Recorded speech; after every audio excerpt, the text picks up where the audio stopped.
with the new concepts in big data. So before I get started with this session, I would like to recap of what we have learned previously. So till now in course we have learned about what is big data, why we use big data, what are the three B's in big data, how and why we use big data, what are the ethics in big data, and what are the applications in big data and data logistics. So I'm here in session 4 and I will be covering some new topics in big data. So let's get started.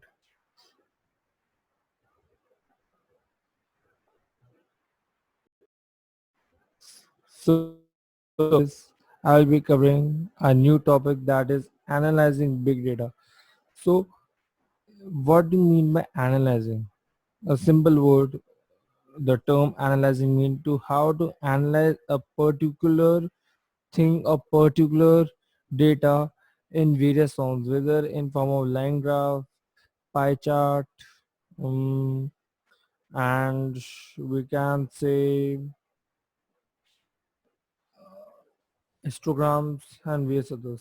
So let's get started. So first challenge in the first topic that we'll be covering, the first challenge that there is in analyzing big data is challenges with data preparation. So in this, I will be telling you what are the major challenges that data analysts are have suffered when they have to make a data for analyzing the big data. Okay. So first comes exploring. So exploring means before data can be prepared, analysts will need to know what is in the data. Exploring step is crucial. Analysts can be see the content of data and let them assess column level distribution, anomalies in the data, patterns in the data structures.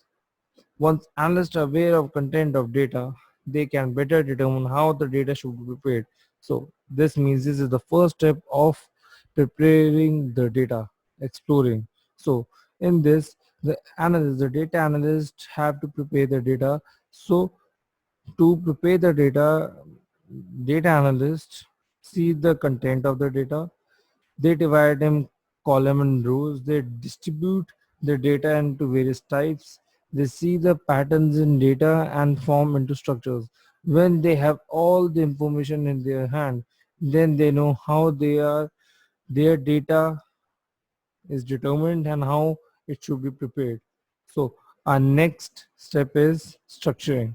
So when we have explored our data, now we have to structure that data. So raw data can come in many different structures and sometimes with no structure.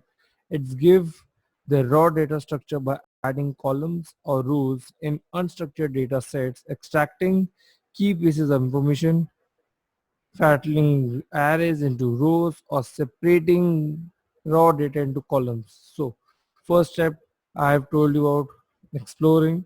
After exploring the data, we will structurize that particular data. So in structurize the particular data, we see what is the raw data that we have and we have divided into a structure. If we do not have a structure sometimes, then we have to structurize them into rows and columns. So this mostly happen when we have unstructured data. So this is all about structuring. So our next point is cleaning. So I we have done exploring, we have done structuring. Now we will clean the data. To clean data, analysts remove null values, ready-made anomalies and outliners and replace unwanted values in column. It means that when we have explored the data and structured into the format, then the analyst will remove the null values that has some false information and have some wrong data, so that when we are doing analyzing, then it can give some accurate information. So this is about cleaning the data. Then our next one is enriching. Enriching data can help create a more complete picture of data set. Analysts will join fields and determine which fields are best for union or join. So after cleaning the data, analyst helps to create a more deep picture of that data set so that he or she should know how their data are they should like and how they will be analyzing that particular data by determining by unions or joins. So our next and the last is shaping. The final step in preparation is optimizing the raw data for analyzing use.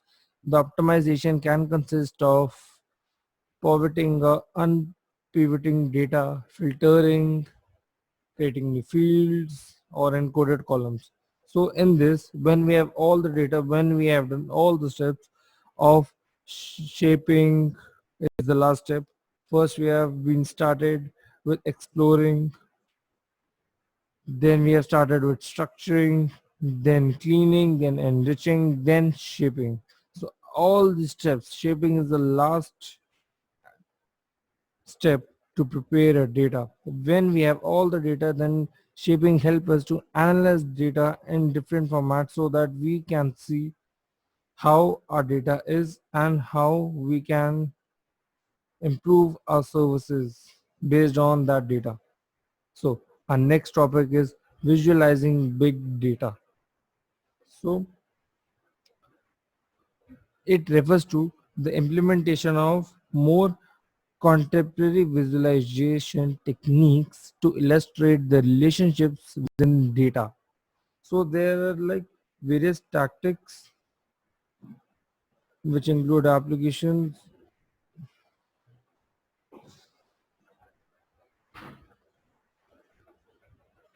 various applications that can display real-time changes and illustrate graphics, pie chart, bar graphs, and other charts.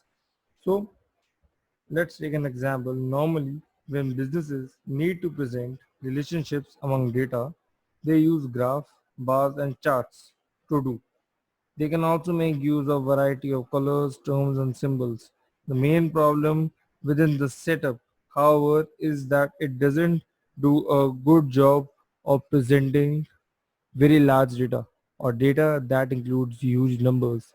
So data visualization uses more interactive graphical illustrations including personalization and animation to display figures and establish connections among pieces of information. So this is the use of data visualization when we use how the data we are preparing and how to visualize that particular data and present in form of these types by animation or by paragraphs or pie charts. So our next topic is data mining. So in data mining, what do you know the term like? If you have learned data, if there are like people in data analyst or learning artificial intelligence or machine learning, then they have listened the term data mining. So data mining is a process used by companies to turn raw data into useful information. So data mining depends on effective data collection, warehousing, and computer processing. It involves exploring and analyzing large block of information to glean meaningful pattern and trends. So basically, data mining is used by various companies to turn that raw data into useful information. It depends on the data that an analyst has collected, and according to that of warehousing means it has structured into the three forms and by computer processing. So data mining involves exploring as well and analyzing as well of the large blocks of information to find some meaningful patterns and trends from that particular data.